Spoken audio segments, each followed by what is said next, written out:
Hi, I'm Evan. Hi, I'm Brandon. And this is our first ever movie review on JumpTV. For years, humans have always had something that scares them. The boogeyman. Snakes.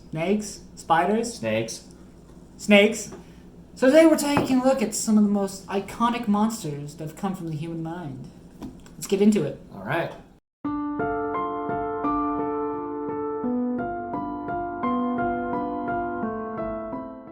All right, so right now what we're looking at is I have the classic monster collection of all the Universal monsters. This is all 30 of the movies. They're completely redone in Ultra HD. This is awesome, and Brandon and I have actually been watching a lot of them recently. I had to watch a lot of these in history of film. So the first one we're going to talk about is The Invisible Man. Finally, we're getting around to I know. Well, it was the holidays and other things that kind of, came up and everything. So what we're going to do is we're going to put you right up there. All right now. All right, so The Invisible Man was filmed in 1933, and Claude Rains was the Invisible Man. How would you describe this movie?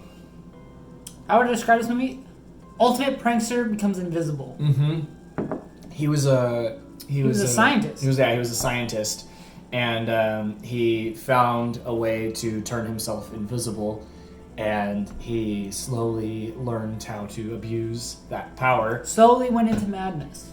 Because at the beginning, he's just trying to find a cure, but as soon as the story goes on, the longer and longer he stayed invisible, the more desperate he got, and the more he started to abuse the power he gave himself. Yeah. I think that he does such a good job in this movie, though, Claude Rains. Oh, definitely. His laugh is just, it's insane. It's iconic. It's so good. The movie is in black and white because it was made, That's where all the best movies are made. Well, yeah, absolutely. Like the rest of the movies in this collection are just awesome. We're going to be talking about a couple of them in here. But getting back to the Invisible Man. Invisible dickbag, you mean? I know, he is. He's the invisible dickbag. If you've seen The Boys, the line I'm thinking of, can't really say it, but everyone knows the line I'm thinking of. Well, if it ain't the invisible... Yeah. That one. That's basically him. Mm-hmm. Truly begs the question, who are the real monsters? Are they the men, or are they the monsters?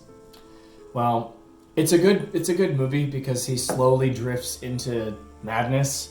Slowly becomes a monster. Dude, he derails an entire train. Yeah, he just no reason either. Dude, he just walks up and you just see the camera like pan onto the lever and it just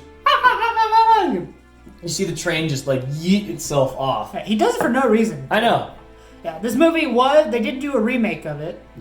Yeah, 2020 I actually think is when it came out. I think it was 2019. Was it 2019? 19 or 20? We'll have it right here. It was either end of 19 or beginning of 20. And I saw it. It was alright. I thought it was actually really good. Sam and I actually gave it an A, and her and I rarely ever give movies A's. But yeah, you know what? That movie is certified rad, so it'll be in the official JumpTV library as certified rad. Same thing with the original is certified rad as well. But with the new one, they went like a completely different direction with it. He was more stalkery. Yeah, he was still a scientist, but more crazy scientist. He was going through like a divorce or something. Were they getting divorced? It was like a divorce, or they were just dating or something. He got really attached to her. Yeah, and it's been a while since I've actually seen it. He slowly ruins this chick's life, and he's there the entire time. And what was really trippy about this movie was something they weren't really able to do back in the day. Because in the original, he kind of just appears as he's just a dick. He's just an asshole. Yeah, he's kind of like the he's like a prankster. He's basically if a YouTube prankster got the power to go invisible. Yeah. And was like, I'm just gonna commit petty crimes and record it. But in the newer one, it's a lot creepier, and it's a lot more like, well, what's he gonna do? Like, he's invisible. He's unhinged. And you never know in any scene if he's there or not. That was the thing I thought that they nailed with this. But He truly was the Invisible Man. Certified Rad? Certified Rad. Definitely check this out. I actually think this is on Amazon Prime, if you have Prime Video. I do believe so. I think it is on there.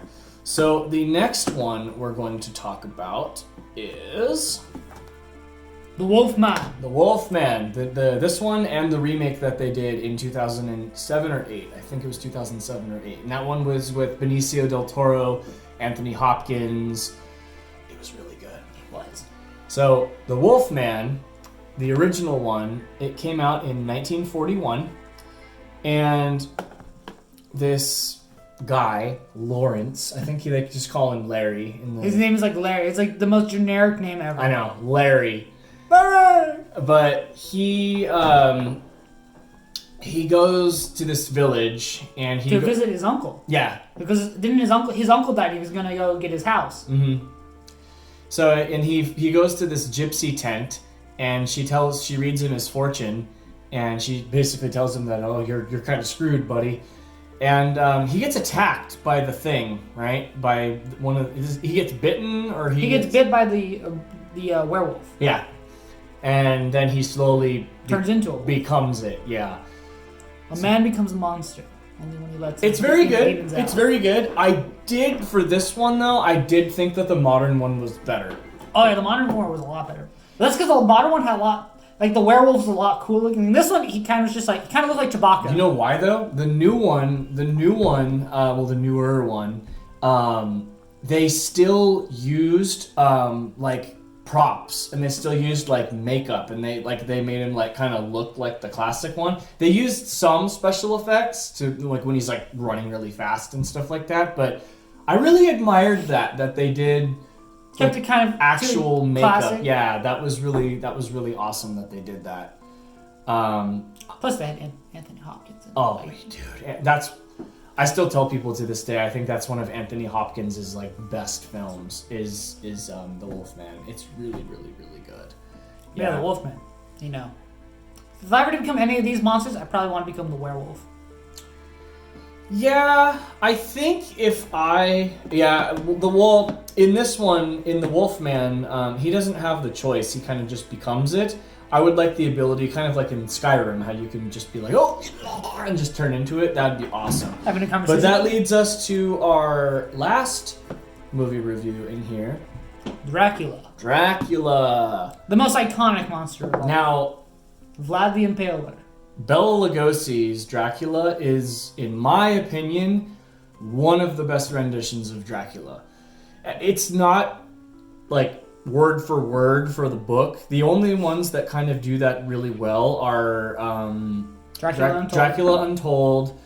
And there was another one that was, I think the Gary Oldman one was like close, but it wasn't as close as Dracula Untold. As far as like being accurate to the book. Bela Lugosi was the best Dracula. Next to Gary Oldman. I think Gary Oldman's Dracula is just insane. But this came out, I believe, in 1931. So the original Dracula is almost 100 years old as of the making of this episode. Because it's 2022 right now. In 9 years, this movie will be 100 years old. That's insane. What's your favorite Dracula? My favorite Dracula? Bela Lugosi.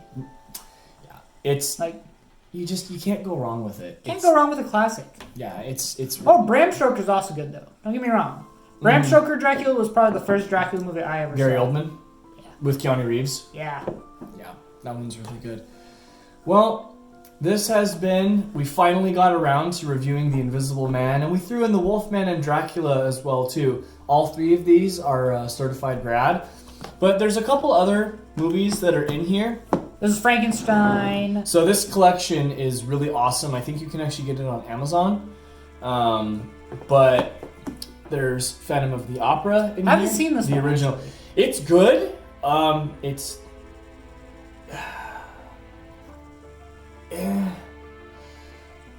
I don't really know the best way to describe this. It's Spooky Man Haunts Theater. I mean, it's Claude Rains. Oh. So Claude Rains was the Phantom of the Opera. So I mean that right there is awesome. I haven't seen this movie probably since high school, but Frankenstein's in here as well. Frankenstein. It's really, really, really good. And this is the complete collection all the way from 1931 to 1948. But that's Abbott and Costello meet Frankenstein. That one's funny, too. It is funny. I saw that one, and I saw them meet Dracula. This is not the Tom Cruise one, but the Mummy is in here, the original Mummy.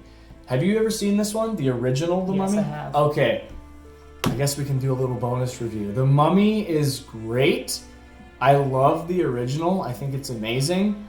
The Tom Cruise Mummy, I'm not gonna be one of those guys though that gets on here and says it's terrible. It wasn't bad. It wasn't horrible. The thing I'm bummed that they didn't do was the Dark Universe. Oh yeah, the Dark Universe sounded awesome. It did. It sounded great what they were gonna do with it, and then they completely were like, oh, shit can, and it's like, really? But I did really like the fact that they were gonna slowly like reintroduce all of these people like for like a modern era. I'm sad they didn't do Jekyll and Hyde because he was teased. He was in the movie. Yeah. And he was good. Russell Crowe. He was so good as Dr. Jekyll.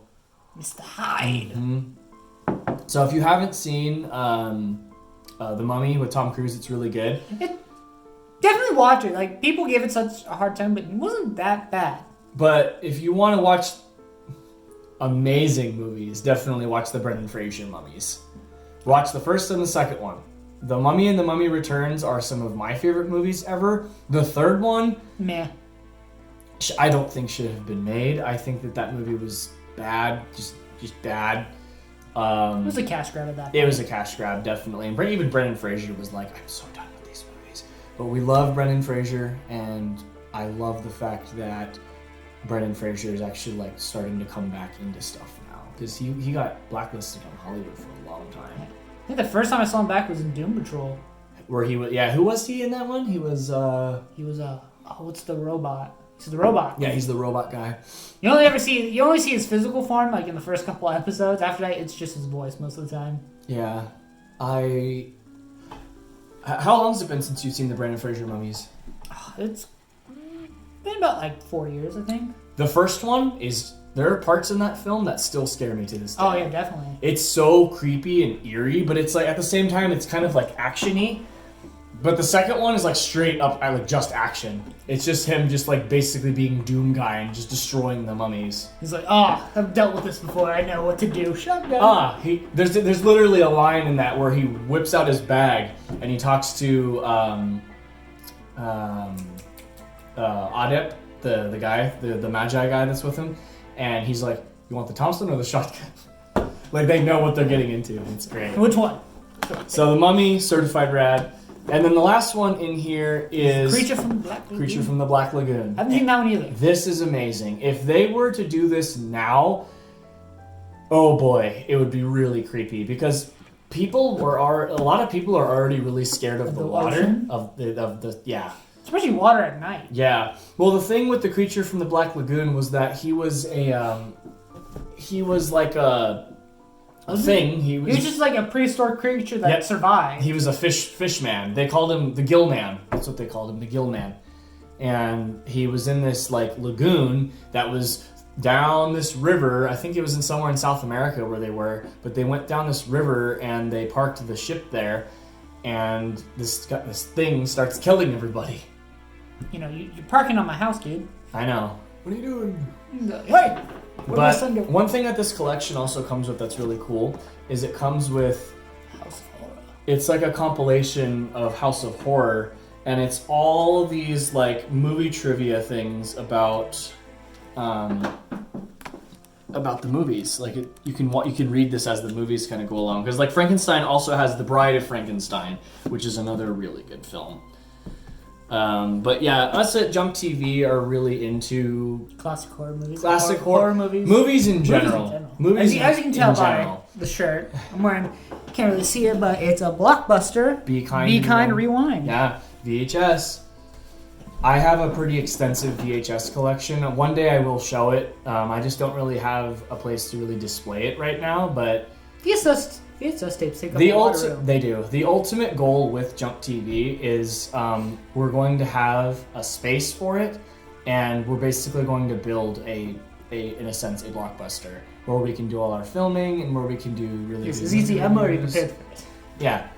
Because there's ways to collect movies. A lot of people think that VHS tapes are obsolete.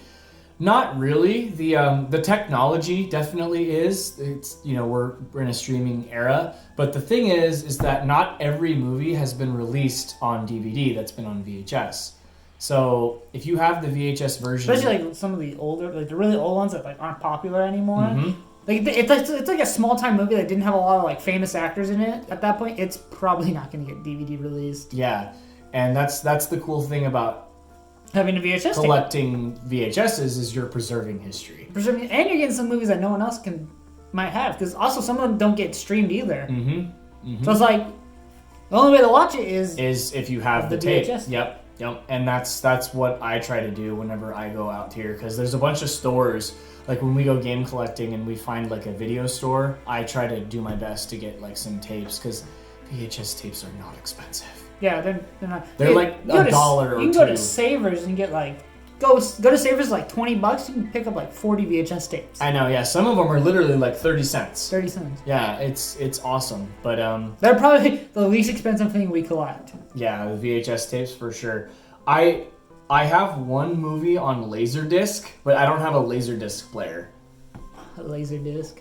That reminds me of the regular show episode. Oh my god. I have. It's at my mom's house, because my mom has a bunch of my movies, because I don't have that much space living in an apartment right now. But that's something down the line that we're gonna, you know, pop out and display and show, because there's a bunch of, you know, like the Pokemon VHS tapes that are from the 90s. I have like the entire set, or I have all the movies with like Mewtwo and Pokemon 2000, and I have almost the entirety of Yu-Gi-Oh! The first season on VHS too. So I got a whole bunch of like really obscure stuff like that. But that has been our first movie review. We're not sure what our next one is going to be yet, but we have a whole catalog. You could do the MCU. We could do the MCU, and like what's the best. Should we do it by phases or all together though? Probably all together. That, I don't know though. That'd probably be like a series in and of itself. But anyways, guys, as always, like and subscribe, and we will see you next time. Also, leave some recommendations for like movies. Absolutely. Yeah. Also, not just movies, video games and books too. Like, leave some recommendations. Throw them down in the comments. Yeah, if there's movies you want us to check out and maybe review on here, we'll check it out. But yeah, guys, we will see you next time. Bye.